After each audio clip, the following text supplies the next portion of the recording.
This news marks a dreadful day for Arsenal Football Club. This was the opening line from the Arsenal Supporters Trust in their statement reacting to Stan Kroenke's takeover. Uncompromising as that sentiment might be, it seems to reflect the feelings of the majority of Arsenal fans. News of Kroenke's move to buy out Alisher Usmanov and take complete control of the club has mainly been met with anger, sadness and a deep sense of pessimism, a mournful groan emanating from Arsenal fans' collective psyche.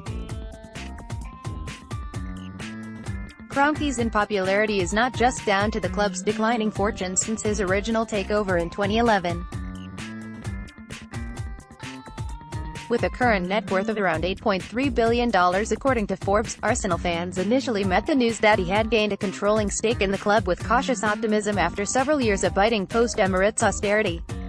If there were some who hoped that Kroenke would augment the club's finances using his gargantuan personal fortune, they were sorely mistaken.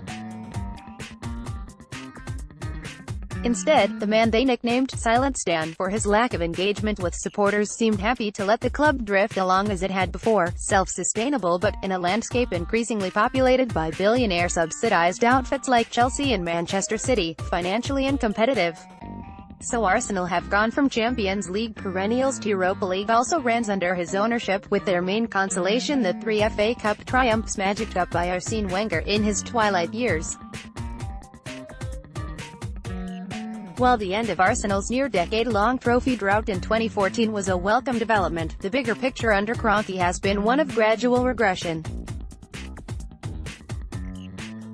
Not only has he refused to personally subsidize the club like other billionaire owners, he has shown that he has few qualms about taking money out of Arsenal.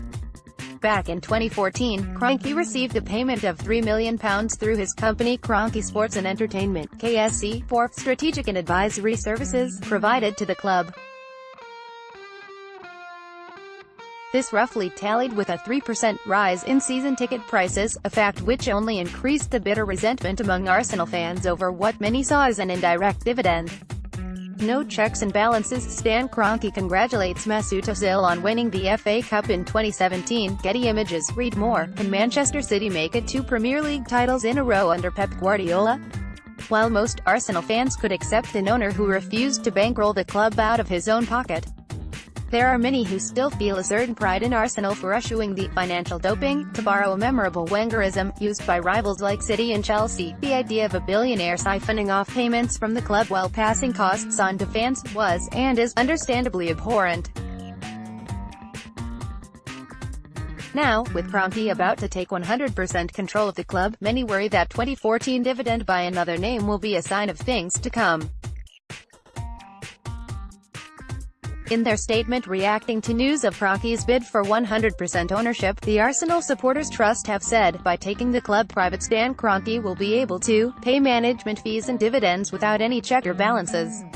There is also the worry that, with the club entirely in Kroenke's hands, there will be no requirement for an annual general meeting and hence no real scrutiny, transparency or accountability at the club.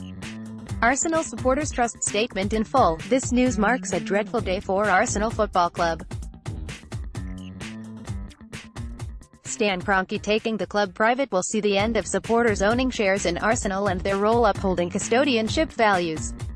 By taking the club private, Stan Kroenke will be able to implement the following detrimental actions: pay management fees and dividends without any check or balance, no annual general meeting to hold the board to account, remove the independent directors, place debt onto Arsenal to support his other business interests. The EST is also extremely concerned to note that this purchase is being funded by a loan. The most dreadful part of this announcement is the news that Kroenke plans to forcibly purchase the shares held by Arsenal fans. Many of these fans are AST members, and hold their shares not for value but as custodians who care for the future of the club. Kroenke's actions will neuter their voice and involvement. It is in effect legalized theft to remove shareholder scrutiny on how Arsenal is managed. The EST is wholly against this takeover. Arsenal remains too important to be owned by any one person. All of this plays into a greater anxiety at Arsenal, namely that the club has forgotten its core values and much of its sense of self since relocating to the Emirates from Highbury. What was once a grand community asset run by the great and the good of North London, not always a sympathetic bunch but at least endowed with a sense of noblesse oblige and a commitment to good governance, is about to become the corporate plaything of an American sports tycoon who has a history of ruthlessly exploiting his assets. Read more. Will Sarri work if Chelsea lose Eden Hazard or Thibaut Courtois? With an ownership portfolio that includes the NBA's Denver Nuggets, the NHL's Colorado Avalanche, the Colorado Rapids in MLS and the Los Angeles Rams in the NFL, Kroenke is not so much a sports fan as a collector of sports real estate. Anyone with even a passing interest in the NFL will know that Kroenke was the man who relocated the street Louis Rams to Los Angeles, this despite the vast amounts of taxpayer money which had been plowed into the Rams stadium in St. Louis and the enormous fan backlash which followed. Arsenal supporters have followed the Rams' sorry tale with profound unease, seeing in Kroenke an owner for whom profits are infinitely more important than abstract concepts like ethics, values, loyalty and community. Competing to win the Champions League, there were intermittent protests against Stan Kroenke during the late Wenger era. Getty Images. Read more. Jose Mourinho's Manchester United's drop will only end one way for his part. Kroenke has tried to soothe Arsenal fans' fears with the heavy-handed PR for which he has become renowned since he took charge of the club. In a statement to the stock exchange regarding his move to buy Alisher Usmanov's shares, Kroenke said, "We at KSC are moving forward with this offer leading to 100% ownership of the club. We appreciate Mr. Usmanov's dedication to the Arsenal Football Club and the storied ethos and history the club represents." The KSE statement went on, "KSE believes moving to that model will bring the benefits of a single owner better able to move quickly in furtherance of the club's strategy and ambitions.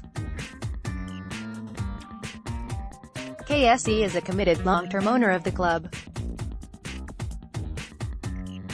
KSE's ambitions for the club are to see it competing consistently to win the Premier League and the Champions League, as well as the major trophies in the women's senior game and at youth level. While there have been some early signs for hope of a revival under Unai Emery, the idea of Arsenal competing to win the Champions League anytime soon is farcical. Fans will see that claim for exactly what it is, an empty statement, a hazy pipe dream, a hefty chunk of pie in the sky. It is reminiscent of a claim made by Ivan Gazidis back in 2013 that Arsenal should be able to compete at a level like a club such as Bayern Munich, a comment for which he is now widely ridiculed by supporters. Gazidis has long had his hands on the levers of Arsenal's clunking PR machine, a job which has made him almost as unpopular as his billionaire proprietor. Read more. Why this really could be Liverpool's year to finally win the Premier League. For the moment, at least, Kroenke taking complete control at Arsenal should change very little on a day-to-day basis. Usmanov was already effectively shut out of the decision-making process at the club and outright denied a place on the board, leaving him to release the occasional disgruntled statement in the face of the inevitability that Kroenke would eventually win the battle for the club's ownership. Arsenal's share price has rocketed in recent years on the back of the global boom in football finance and, with the hyperinflation of the football economy likely to continue for the foreseeable future, Kroenke's investment of an extra £600 million for Usmanov's 30% stake will no doubt make him a healthy return. In keeping with Kroenke's treatment of his American franchises, however, profit-making will be maximized regardless of whether his methods are acceptable to supporters. In an era with less corporate accountability than ever and with an owner who answers to no one, that should leave Arsenal fans extremely concerned. More on Arsenal. Can Arsenal return to the Premier League top 4 under Unai Emery? Assessing their pre-season so far. Fact check. Has Mesut Özil really been *T for years for Arsenal and Germany? Arsenal fixtures. Premier League 2018-19 in full.